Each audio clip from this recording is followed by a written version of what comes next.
আমাদের সময়টা আলাদা হয়ে যাবে। ম্যাচ নাও করতে পারি, কিন্তু আমি ঠিক সময় বার করে তোমার ভিডিও কল করতে পারি মাঝে মধ্যে,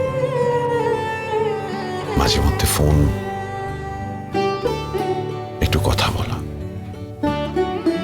আশা করি তাতেও বাড়ির লোকজন খুব একটা অসন্তুষ্ট হবে না।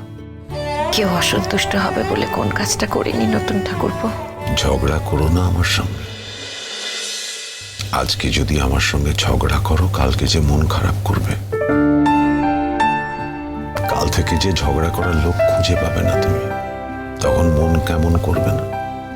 তবে তুমি যখন আমার সঙ্গে ঝগড়া করো, আমার উপরে রাগ করো, আমার খুব ভালো লাগে তোমার কথা শুনতে। তোমার রাগ রাগ কথার একনিষ্ঠ শ্রোতা আমি। এমন আর পাবে?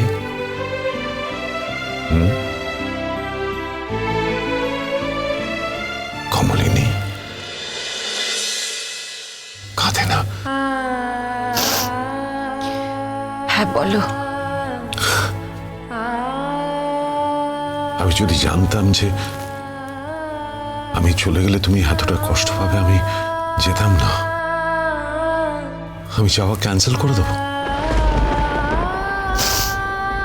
না, কিন্তু তুমি যদি এমন ভাবে কাঁদো, তাহলে যে আমার কষ্ট হবে। আমি থাকবো কিভাবে? আমি তো ওখানে গিয়েও শান্তি পাবো না, জানো না তুমি?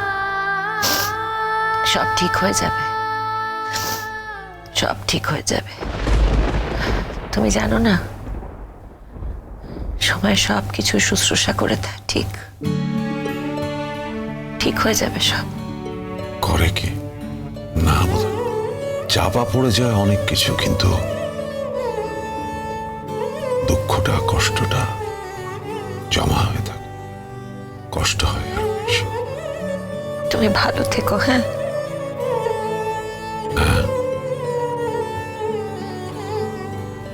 চেষ্টা কর,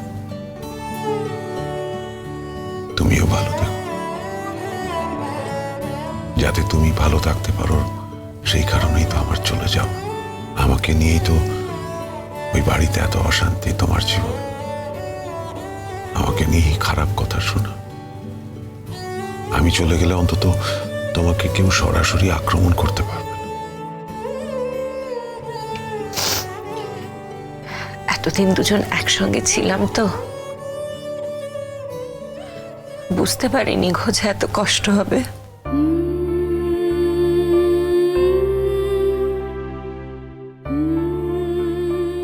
কষ্ট পেও না, মেনে নিতে হবে। মানুষ চায় এক, হয় আর এক। মানুষের চাওয়া কি সবসময় পূর্ণতা পায়? পায় না। অত সুখ আমাদের কপালে নেই। তা না হলে আমরা যদি একসঙ্গে থাকতাম, আমরা যদি ভালো থাকতাম, তাতে কার কি এসে যেত বলতো? কিন্তু না, কথা কথা কথা। আমরা সমাজবদ্ধ জীব, সমাজের কথা তো মানতে হবে। সমাজের নীতি পুলিশরা আছে, তারা নীতি নির্ধারণ করবে। তারা নানান বাঁধনের মধ্যে বাঁধবেন মানুষকে। তাদের কথা মতো চলতে হবে, তা না হলেই সমাজ উচ্ছন্নে চলে যাবে যে। আর ছেলে মেয়ে, সমাজের নীতি পুলিশদের মানি না, ভয় পাই না। তো মেয়েদের হয়েছে যত সমস্যা, তাদের অনেক বেশি ভাবতে হয়। তার মধ্যে তুমি মা, তোমার সন্তান রয়েছে, তাদের কথা ভাবতে হবে। তারা কি চায় না চায় সেটাকে গুরুত্ব দিতে হবে। তাদের ভালো থাকাটা তো প্রায়োরিটি, তাই না? তারা যাতে ভালো থাকে, আর তারা যদি ভালো থাকে, তাহলে এর থেকে বেশি আর আমাদের কি পাওয়ার আছে বলতো?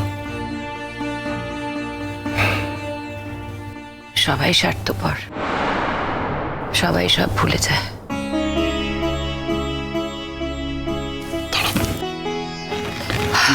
আমি কিছু ভুলতে পারছি না। নতুন দা, এনো খেয়ে নাও।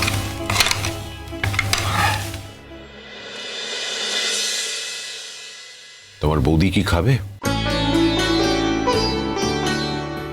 দেখো 3 জনের মতো এনেছি, না খেলে তো হবে না। একসঙ্গে যখন খাচ্ছি তখন সবাইকেই খেতে হবে। বৌদি ভাই অল্প করে একটু খেয়ে নাও। কুর্চি, তোমার বৌদিকে একটু দেখো, ওর স্কিমিয়া আছে। রেগুলেশন চেক আপ করা দরকার, মাঝে মধ্যেই টেস্ট করানো দরকার, ডক্টরের সঙ্গে রেগুলার যোগাযোগ রাখা দরকার। এগুলো তুমি প্লিজ একটু খেয়াল রেখো। সেটা তো আমি জানি নতুন দা, কিন্তু বৌদি ভাই মনে রাখলে তো। এই যে তুমি এখন চলে যাবে, কারোর কথা শুনবে না। দেখো, আমি বাবা কাকু কাকিমাকে বলে রাখবো, আমার দ্বারা যদি সম্ভব না হয় তাহলে ওনারা এসে জোর করে নিয়ে যাবে। চিন্তা করো না, আমি এত তাড়াতাড়ি মরছি না। আমার আরো অনেক কিছু ভোগ করা বাকি আছে। শোনো, ওসব দার্শনিক কথাবার্তা বলে কোনো লাভ নেই। প্র্যাকটিক্যাল হতে হবে, প্র্যাকটিক্যালি ভাবো। আর কুচি, তোমার বৌদি ভাইকে বলে দাও যে আমি দেশ ছেড়ে চলে যাচ্ছি, কিন্তু সেটা শুধুই শারীরিকভাবে। আমি মানসিকভাবে এখানেই থাকবো। আর আমি যাচ্ছি তোমার বৌদি ভাইয়ের ভালোর জন্য, যাতে সে নিজের বাড়িতে একটু সসম্মানে বাঁচতে পারে, যাতে ওর ছেলে মেয়েরা একটু ভালোভাবে বাঁচতে পারে, ও যাতে ফ্রিলি ছেলে মেয়েদের সঙ্গে মেলামেশা করতে পারে। কিন্তু তার মানে এই নয় যে আমি তোমাদের খবরাখবর রাখবো না। আমি রেগুলার ফোন করব, আমি দূরে চলে যেতে পারি, আমি তোমাদের মধ্যে ইন্টারফেয়ার না করতে পারি, কিন্তু তোমার ব্যাপারে, বিশেষ করে তোমার ব্যাপারে আমি কিন্তু খেয়াল রাখবোই। And you are answerable to me. আমি কিন্তু ফোন করে খবর নেব তোমার বৌদি কেমন আছে না আছে। সেটা কেউ আটকাতে পারবে না আমায়। তোমার কাছে ক্ষমা চাইবারও কোনো মুখ নেই গো আমার। আমাদের পরিবার তোমার সাথে যা করেছে নতুন দা, আমি 1000 বার ক্ষমা চাইলেও যে অপমান তোমার হয়েছে তা এতটুকু কমবে না।